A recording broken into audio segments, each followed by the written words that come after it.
आपने कहा जो कुछ हो रहा है नवाज शरीफ साहब की हिदायत पे हो रहा है, तो जंगी मुजरिम नहीं कहा, इसराइल का नाम निकाला वजारत खारजा की स्टेटमेंट से बाकायदा तौर पर। ये चीजें कोई आम तो नहीं है ना सर। उसमें देखें, उसमें जिस मुल्क को आपने एक्सेप्ट नहीं किया हुआ, जिस मुल्क को आपने एक्सेप्ट नहीं किया हुआ, अच्छा ये बात तो आपको पता है, उस मुल्क को आपने एक्सेप्ट नहीं किया। इमरान खान साहब ने जिस हैसियत में कहा, उन्होंने अपनी पर्सनल हैसियत में कहा है, लेकिन जो रियासत पाकिस्तान वज़ीर खारजा कहेगा वो हुकूमत की सतह पर। नवाज शरीफ साहब को क्या पर्सनल हैसियत में भी एक ट्वीट कर दें, क्योंकि अभी तो आपने इमरान खान साहब की बड़ी मुबारकबाद दी थी कि इस्माइल हानिया की शहादत पर तक अभी तक इमरान खान साहब ने कोई कंडेमिनेशन नहीं की, क्योंकि वो इसराइल के बहुत ज्यादा करीब हैं। अब तो उनकी कंडेमिनेशन भी आ गई है, तो अभी हमने पूछना है कि आपकी तरफ से कोई कंडेमिनेशन नहीं है, वो उनसे बुलवाई गई है और जिस प्रेशर से बुलवाई, ऐसा करें सर, इससे कहते हैं कंडेमिनेशन। बाकायदा तौर पर इमरान खान साहब ने इसराइल का नाम भी लिया और उसको जंगी मुजरिम करार दिया, इसराइल के वजीर आजम को। क्या ये कंडेमिनेशन शहबाज शरीफ साहब कर सके? एक सेकेंड, क्या ये कंडेमिनेशन मियां मोहम्मद नवाज शरीफ साहब ने की? क्या ये कंडेमिनेशन मरियम नवाज साहिबा ने की? मेरा ये सवाल है आपसे। मैं सवाल जवाब अब अभी देना है कि मैंने बाद में अब दे दिया, तो अब आप जवाब दे दें। मेरी बात सुने, देखें, शहबाज शरीफ साहब ने पाकिस्तान पूरे की पार्लियामेंट में जितनी इत्तेहादी जमातें इस वक्त हैं उनको साथ बैठकर जवाब दिया है।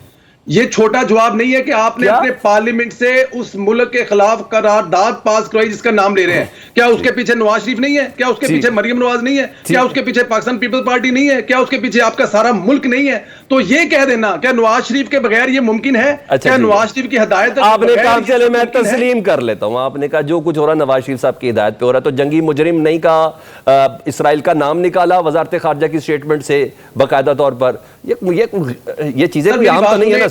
उसमें देखें, उसमें जिस मुल्क को आपने एक्सेप्ट नहीं किया हुआ, जिस मुल्क को आपने एक्सेप्ट नहीं किया हुआ, अच्छा ये बात तो आपको पता है, उस मुल्क को आपने एक्सेप्ट नहीं किया। इमरान खान साहब ने जिस हैसियत में कहा, उन्होंने अपनी पर्सनल हैसियत में कहा है, लेकिन जो रियासत पाकिस्तान वज़ीर खारजा कहेगा वो हुकूमत की सतह पर। नवाज शरीफ साहब को क्या पर्सनल हैसियत में भी एक ट्वीट कर दें। ताकतें जिनके पास है उनका तो वाज़े तौर पर अब वज़ीर दिफा है पाकिस्तान के, उन्होंने भी इकरार कर लिया कि हमारी बातें भी हुई 2019 में ताकतवरों से, और जारी बात है उन्होंने फिर जनरल बाजवा साहब का नाम लिया, जनरल फैज़ हमीद साहब का नाम लिया, पैर पकड़ के नवाज शरीफ साहब को लाने की बातें, लंदन प्लान का बाकायदा तौर पर इकरार नवाज शरीफ साहब के दामाद साहब कर रहे हैं। तो ये बातें तो सच कर रहे हैं बैरिस्टर साहब। बिल्कुल जी, सबसे पहले तो आप तीनों को मेरा प्यार भरा सलाम हो। बैरिस्टर साहब बातें बड़ी अच्छी करते हैं, यही तो प्रॉब्लम है कि फिर बैरिस्टर साहब के साथ बड़ा अच्छा सच्ची करते हैं और सच्ची करते हैं ना। मैं वही तो कहना, बैरिस्टर साहब बातें इतनी अच्छी जी कहते हैं। वो कहते हैं कि मैं फॉर्म 45 के मुताबिक MNA हूँ और 7 के मुताबिक, मतलब ये आगे पीछे, ये बिल्कुल इसी तरह ही है कि वो जो जराइम है ना, उस हिसाब से इमरान खान साहब को अब तक 14 साल की सजा हो जानी चाहिए थी, लेकिन अभी तक उनको कुछ भी नहीं कहा गया। तो चलें इसको लेके चलते। देखें जी, ताकत उनके पास है, इससे कोई इनकार कर नहीं सकता, चाह के भी नहीं कर सकता ना। देखें, ये आज से नहीं है, ये तो पिछले 70 साल से यही कुछ चल रहा है कि ताकत जिनके पास है उन्हीं के पास है। वरना यहाँ पे ना जुल्फकार अली भुट्टो साहब को फांसी लगाई जाती, ना 3 दफा जो है नवाज शरीफ साहब को इक़्तिदार से बाहर निकाला था, और ना 2 दफा बेनज़ीर साहब को बाहर निकाला था। और फिर बड़ी बदकिस्मती से जो अच्छा हुआ, शायद इमरान खान साहब भी 5 साल पूरे कर जाते अगर ताकत उनके पास ना होती। तो इससे तो डिसएग्री नहीं किया जाता, ताकत उनके साथ है, लेकिन इस ताकत को अपने पास पार्लियामेंट वापस ला कैसे सकती है?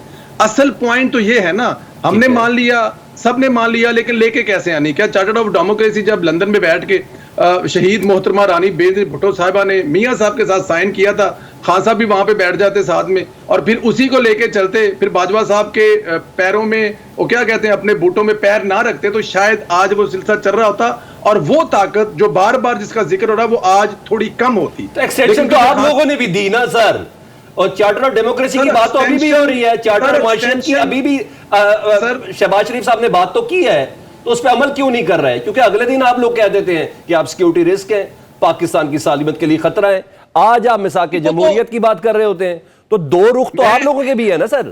सियासतदानों की बात कर रहा हूं किसी तशद्दुद वाले बंदे की, किसी 9 मई वाले की, मैं सियासतदानों की बात कर रहा हूं। उसके लिए सियासतदान होना बहुत जरूरी है। मैंने जो नाम लिया वो बेनज़ीर साहब का नाम लिया, तो सियासतदान होना बहुत जरूरी है। ये जो किया जा रहा है, जो रवैये किए जाए हैं, जो शेर अफजल मरवत साहब वाला सीन है, या उसके बाद रऊफ हसन तो पकड़े हुए हैं, जो राब्ते जो चीजें निकल आ रही हैं 9 मई के लिए, इमरान खान साहब के लिए, मेरे ख्याल में और ज्यादा। तो मैं सियासतदानों की बात कर रहा हूं ना।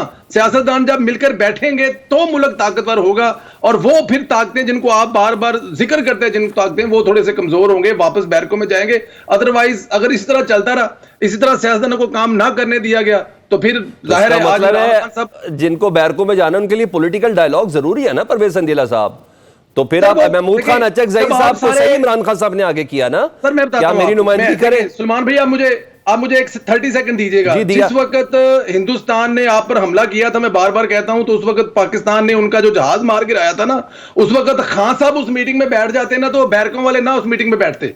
खान साहब ने कहा था मैंने नहीं बैठना अपोजिशन के साथ। तो जब तक आप खुद नहीं बैठेंगे, सारी जमातें मिलकर नहीं बैठेंगे, मुल्क का वज़ीर आज़म अपोजिशन के साथ नहीं बैठेगा, तो फिर किसी बैरके वालों को बैठ के वो मीटिंग अटेंड करनी पड़ेगी ना, एक सख्त जवाब देना पड़ेगा। अगर वज़ीर आज़म बैठ जाता तो एक अच्छा जेस्चर जाता, और मुल्क की अपोजिशन, मुल्क का वज़ीर आज़म, सारे के सारे सियासतदान एक साथ बैठ जाते, तो मैसेज कुछ और जाता।